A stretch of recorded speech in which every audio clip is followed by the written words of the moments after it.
So, if you remember when we left off in the last the last video, we were on slide 4, and we were talking about moksha as the ultimate human goal, the meaning of life for Hindus. It means freedom, but it means freedom from this illusory sense of separate self and the desires and impulses that accompany it. So let's move on to the slide 5. So a couple of points about moksha. One is that there are certain ethical consequences of seeking moksha, and of that being the source of ultimate value in a human life.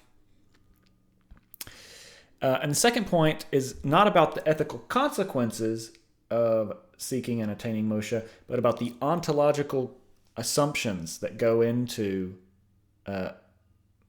this being the meaning of life, right?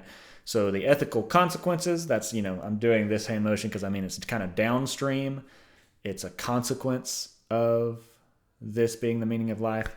And then this direction, because it's the second thing is an ontological assumption. It's some part of the ontological machinery that goes into establishing or supporting the view that moksha is the meaning of life or the good life. Okay, so first point, there's certain ethical consequences of seeking and attaining moksha. If this is what you're going for, then according to Hinduism, you're going to be kinder. You'll be less self-centered, less selfish, right? You will.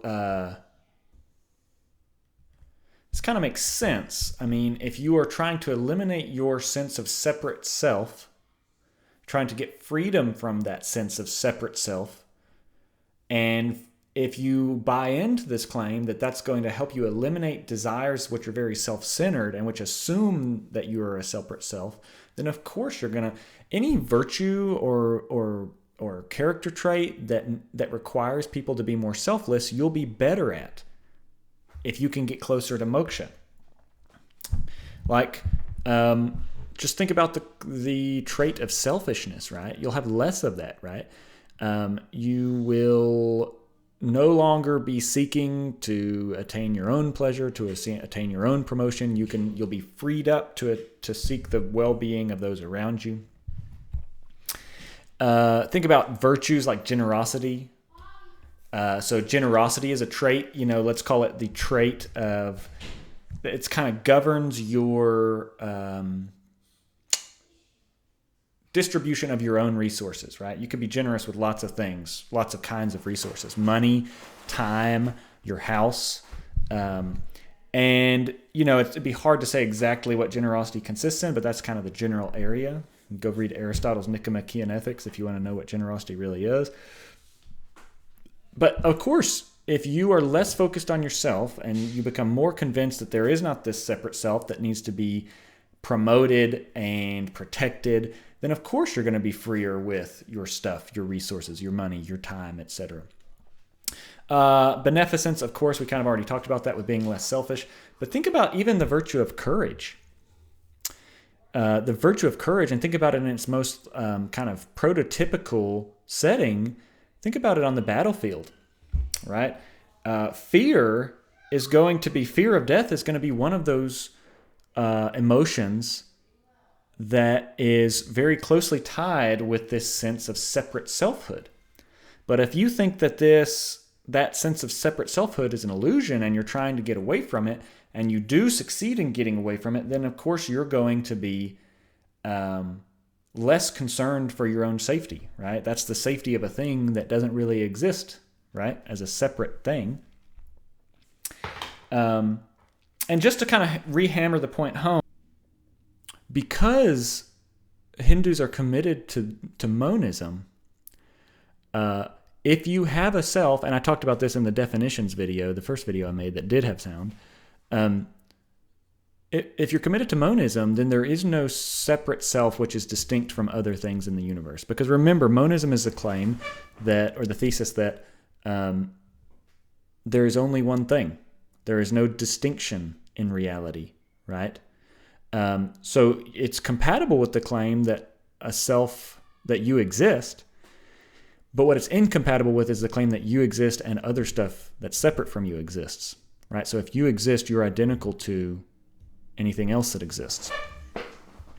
And this takes us into this second point on this fifth slide, which is that the pursuit of moksha springs from the ontological commitments of Hinduism. So here, let me define two terms for you. Brahman, this is going to be a really confusing term because it's used in English in talking about Hinduism. It can mean the true divine reality as I'm using it here, but it can also, Brahman spelled a little bit differently means a priest within Hinduism. And I think it has a third meaning too, which I'm blanking on for some reason. But at any rate, here it means true reality, which is one and undivided, right? Because Hinduism is committed to monism, reality is one and undivided. So Brahman is the name for all that exists, which we know in virtue of monism is just one thing. There's unity, deep unity in reality. Okay, but Atman, I hope I'm pronouncing that right. Side note, I'm going to mispronounce all kinds of stuff in this course, and y'all need to get used to it because it's going to happen a lot. Atman is the name for the soul or the self in Hinduism. Now, because of monism, because of the commitment to monism, if Hindus think that Atman is real, they have to think that it is not separate from, it is the same thing as Brahman. And that is actually something that they endorse. So Atman is real, but Atman is Brahman. Atman, so the self is just all of reality. This is really weird for most of us in the West. So we are not, like I said in the definitions video, we're not normally monists. But here's what they will say. The self as we normally conceive of it does not exist. The self as separate from everything else is an illusion, right? So that's what I've been talking about here. So if you are committed to that view of the world, of your ontology, right? Your ontology includes the claim of monism, so there's only one thing, and also the existence of the self. And when you combine those things, you get the self is everything that exists, which is just one thing. If that's in your ontological background, well then of course you should try to get liberation from any sense of illusory self as distinct from other stuff in the world, right? Because it's an illusion. You need to get away from that illusion. We need to get true beliefs and not have false beliefs, and we need to live in light of those true beliefs. Okay. I'm going to move on to the sixth slide now. So we're going to talk about a couple more concepts in Hinduism that are integrally tied to moksha in interesting ways. Okay, and the first one is karma. And this is something that we're all kind of familiar with, the notion of, at least colloquially people talk about karma a lot. What karma is in Hinduism is roughly how we tend to talk about it. We haven't really butchered that one. It's going to be a causal law according to which, I have this on the slide, I'm on slide 6, the moral worth of one's actions determine one's direction and extent of rebirth. Okay, I'll read that out again just because that's a lot. It's a causal law according to which the moral worth of one's actions determines one's direction and extent of rebirth, right? So they're committed to here's another term for you, samsara. That's what they call the cycle of rebirth. So Hindus believe in reincarnation. And so there's this continual cycle of rebirth. And you can be reborn anywhere along the line of animate creatures or inanimate things, up to the human, but even beyond the human level, you can be reborn as a demigod. And then ultimately, samsara, this cycle of rebirth, can ultimately end in moksha, total freedom from the sense of any separate self, right? Even demigodness. Okay, so so when you get reborn somewhere along this kind of gradation of existence. It's kind of worse to be a rock. It's kind of better to be a plant, a little bit better to be an animal, and then different kinds of animals, and then human.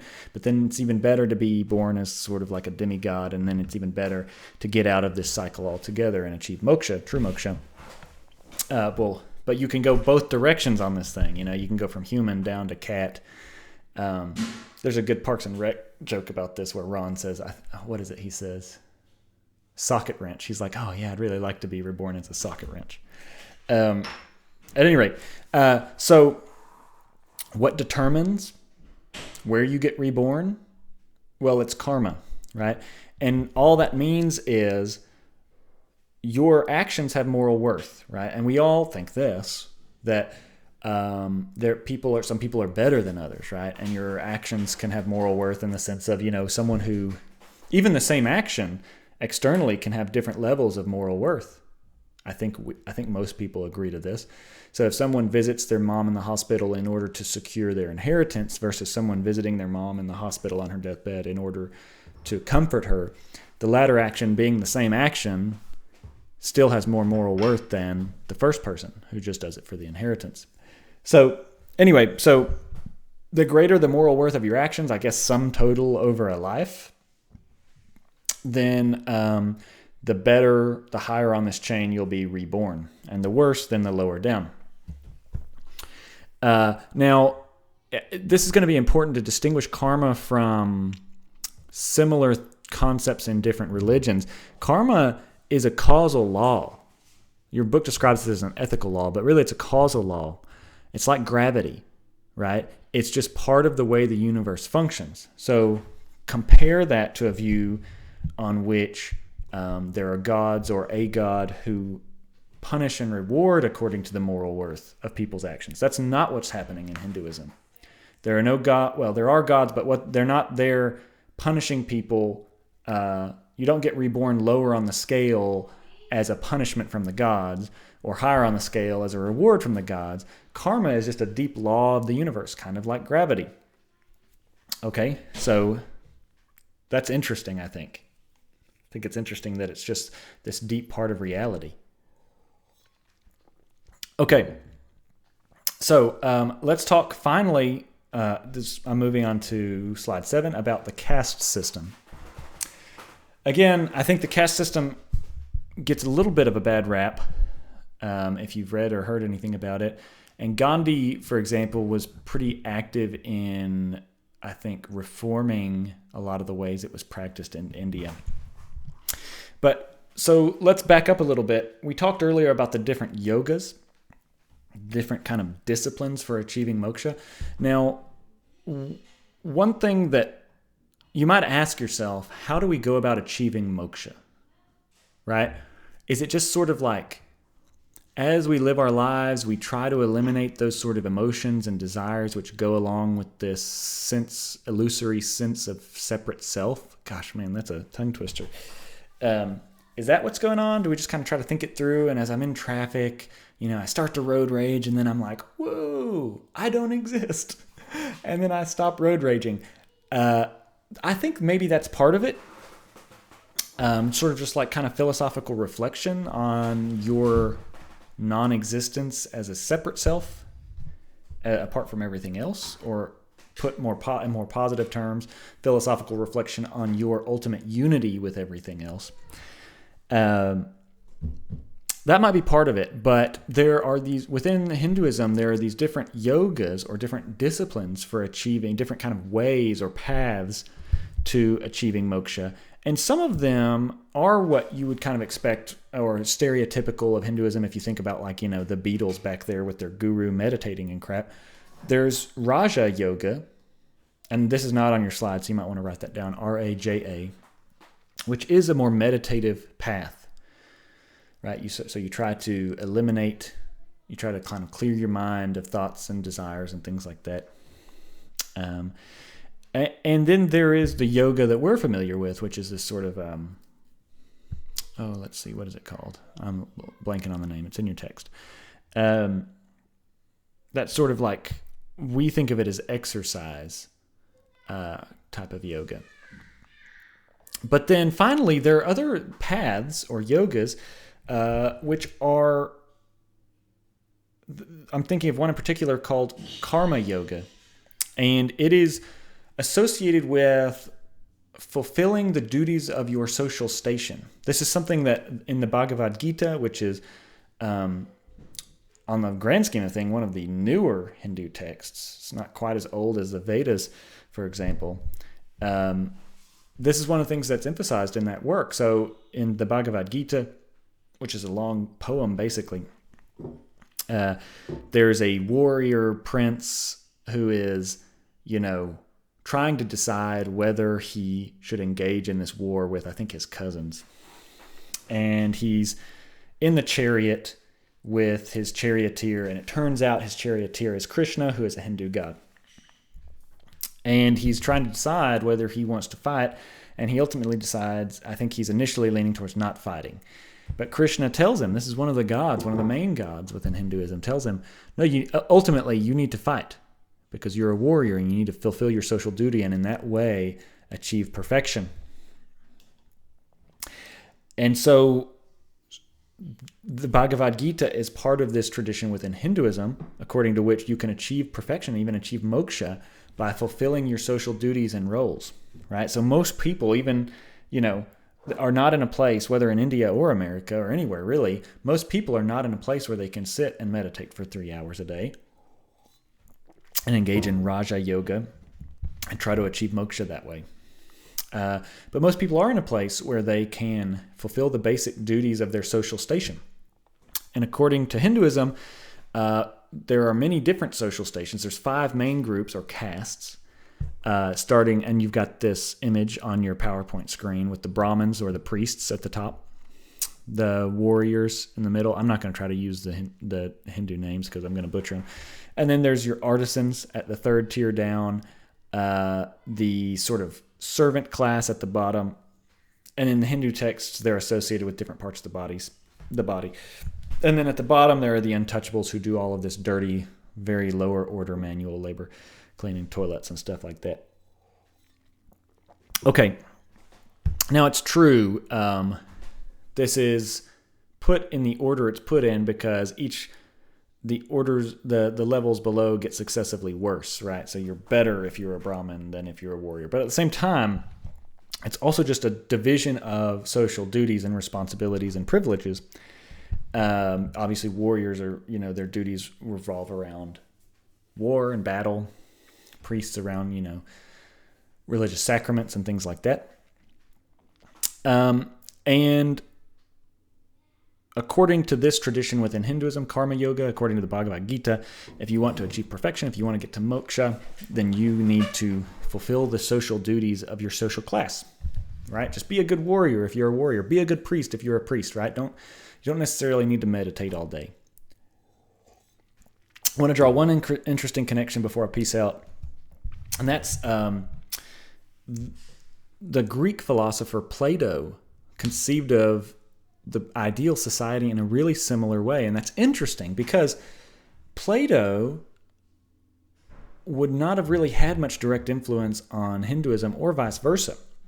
Alexander the Great did eventually barely invade India, right? And he was Greek. But that was after Plato's time, and he didn't really make it into India, right? He had to turn around and go back right after he got across the Indus River. So I don't think there was a lot of kind of cross-contamination here, either direction. But anyway, Plato thought that the ideal republic, the ideal state, would consist of 3 different classes of people: the philosopher kings, the warrior noble types, and I think maybe the peasant types down here, right? And they needed to be separate, and they each had their separate duties. And the ideal society would be one in which each person does their duty, and the ideal person would be one who does the duty of their class. So anyway, I think that's interesting. It's something that we're not really it's not really part of our society. It's not really part of our ethical view of there being distinct virtues and duties for different classes of people. We do think that there are different duties associated with different professions, right? Like doctors have special duties, right? To maybe respect patient autonomy, maybe to always pursue the health of patients, never do something that is going to medically harm a patient. Not everybody has those duties, at least in the same way that doctors do. But that's a little different because that's not really their social role, right? That's kind of a professional role. It doesn't determine their whole place in society. It just determines what they do at work. And ultimately, also, here's the big difference. That's not really a deep moral duty for them, right? It doesn't. We tend to think that that's not really part of what makes them a good person or a bad person, ultimately. So I think we think, you could be a bad doctor. You could not be fulfilling your professional duties and still be a good person. Maybe. Although it might not be as clear-cut as that. You might disagree with me there, and you're welcome to. But anyway, so I think we're not super familiar with this idea that your duties as a person, like your moral duties and what makes you a good person, are not going to be shared with everybody. We tend to think, look, if we have a duty to do something, then everybody's got a duty to do something, or at least everybody in our similar circumstances. If I have a duty to donate to charity, then you do, and the person down the street does, assuming like some minimal conditions that that you have as much disposable income as me, or close, or in the same realm, or whatever. But according to this Platonic conception, according to this Hindu conception, that's not true. Right? Your deepest duties are going to be things that no one else has, even if they're in similar circumstances, even if they have the same amount of money, even if they live on the same street. If you're an artisan and they're a warrior, your deepest duties and what makes you a good person are going to be different from what makes them a good person and what their deepest duties are. So I'm trying to highlight some really interesting aspects of the religion that are some things about it are really resonate with us, and other things are going to be really different from the way our society functions and the way most people in our society think about things. Although I'm not discounting that maybe some of y'all are Hindu. Maybe for whatever reason you lean more towards this sort of view. And so take that. I'm saying, kind of making claims about broader American society and what is kind of prevalent there. Okay, so that's going to be where I end up. Let me kind of do a brief overview. We talked about the meaning of life ultimately is moksha for Hindus, and that's going to be freedom from not only this illusory sense of self, but maybe even more importantly, all of its accompanying desires and impulses and emotions. But we talked also about how that's going to inform, it's going to have ethical consequences about how you live, right? And those ethical consequences are in many cases some things that we can sympathize with, the importance of generosity, kindness, lack of selfishness, things like that. But we also talked about the ontological assumptions that go into moksha and its importance for Hinduism. And that's, mostly the monism, that all things are one. And so there is no separate self as distinct from other selves and other things in the world. And finally, we talked about two other important parts of Hinduism that play into moksha. One is karma. So your karma is ultimately going to determine whether or how soon you get to moksha as you move up the scale of being, I guess. And finally, your caste is ultimately also going to determine whether you can achieve moksha, because according to at least some traditions within Hinduism, whether you get to moksha can be influenced or depend on how well you fulfill your social duties, which is determined by your caste.